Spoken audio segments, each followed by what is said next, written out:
Now, I know that you've heard me say many times, or you've read or listened on the tapes, that loving yourself is the most powerful thing we can do.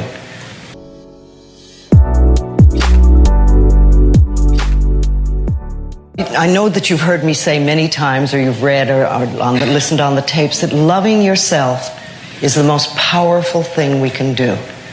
Then everything flows. Everything flows beautifully. And I'm not talking about vanity or arrogance, because that is not love. That's always fear. I'm talking about just really respecting and appreciating this incredible, magnificent being that we are. You know, little babies know how to love themselves. You were born in pure love, all of you. There's not one little baby alive that I know of that ever criticizes its body or ever says, my hips are too big. Have you ever heard a baby say that? They're just thrilled and delighted that they have a body. And they rejoice in it. And they love themselves. They love their toes. They love everything about themselves. They absolutely adore, they express their feelings. You know, when a baby is happy, you know it. When a baby is angry, the whole neighborhood knows it. They're never scared to let people know how they feel. They live in the moment, and they're filled with courage, and they're wonderful. And we were all like that.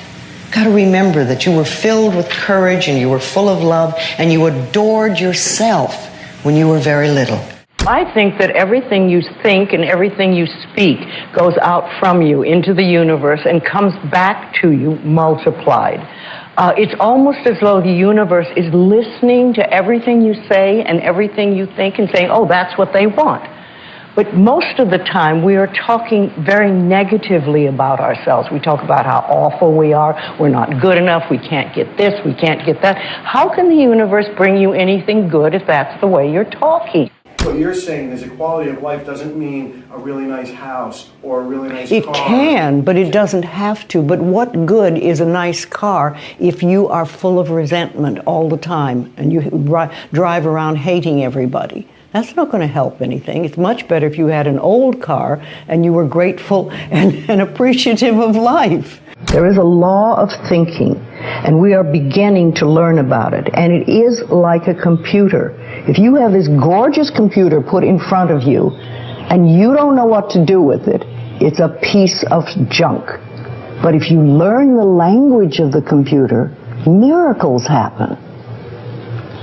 And that is what the law of thinking is. When you learn how it works, miracles happen.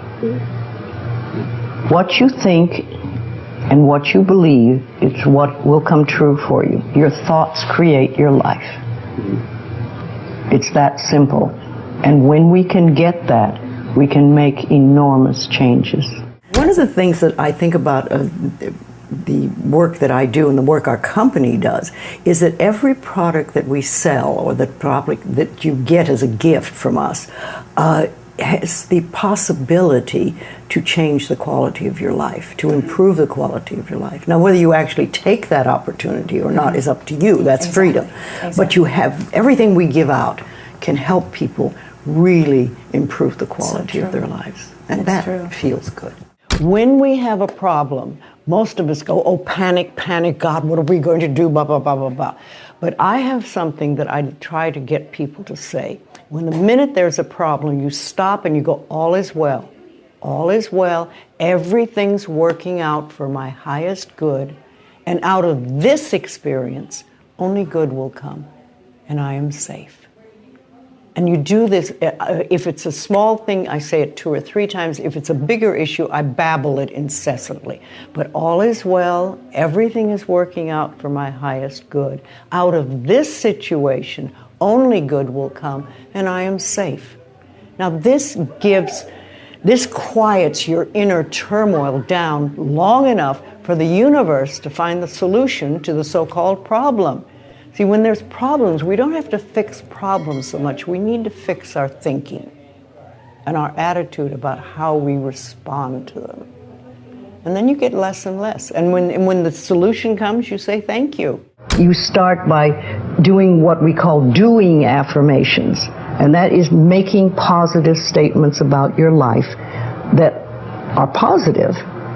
And you do them deliberately. You might do them in the morning, you might do them at noon, you might do them at night, you might do them, twice a day or whatever. But you do this and you let this become a habit. And as you start to do them, things will begin to change, maybe on a very small level. I call it getting the green lights in the parking places. I mean, they're not huge things in your life, but it can be very nice when you get 3 green lights in a row and you're in a hurry.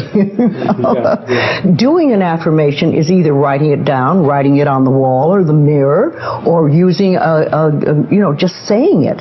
What I like people to do is to stand in front of a mirror and do their affirmations. Because there's something very powerful about looking in your own eyes and accepting yourself, or noticing that you reject yourself when you're saying something positive about yourself. So that would be a very beginning way to start.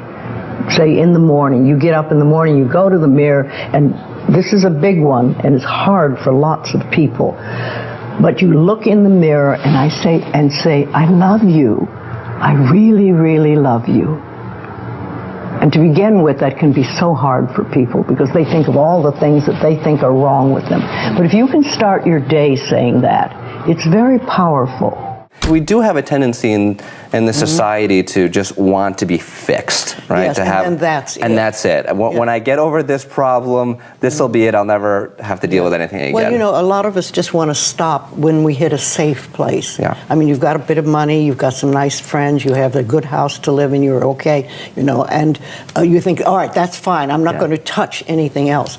But I have watched me and how life works for me is that when I get to a really good level, then it's like, okay, now we're going to deal with this thing. Yeah. And there's another thing. Yeah. And I've learned to just say, okay, what do I do? Yeah. Instead of leave me alone, don't talk to me about that. Yeah. I say thank you many, many, many times of the day, often not to anyone else. I just, oh, thank you, that's so wonderful, thank you. And it's, you find more and more things to be thankful about. I was driving up today from San Diego, and the wildflowers on the hillsides are just beautiful this year. And I was thinking, I was so glad that I had the opportunity to see them. Because if I stayed down there, I wouldn't have. But this drive, which was, not a drive I particularly wanted to make, but it was gorgeous. If you have very strong beliefs within you that you don't deserve good things in your life, and a lot of people have that, then there can be delays. And sometimes people say, well, affirmations don't work. I've done them. But when they're doing, for instance, prosperity affirmations, and they've done some prosperity affirmations, and they say it doesn't work, nothing's happening. And I say, well, all right, how many prosperity affirmations did you do in a day? And they'll say 3, probably. And I say, all right, how many poverty affirmations did you do this day? And that could be 300, depending on where you're coming from and what is running through your mind. See, I have this, one of my thoughts about life is that only good lies before me. And I have been saying this for many years. So it doesn't really matter to me what happens in life, because I know it's going to be good.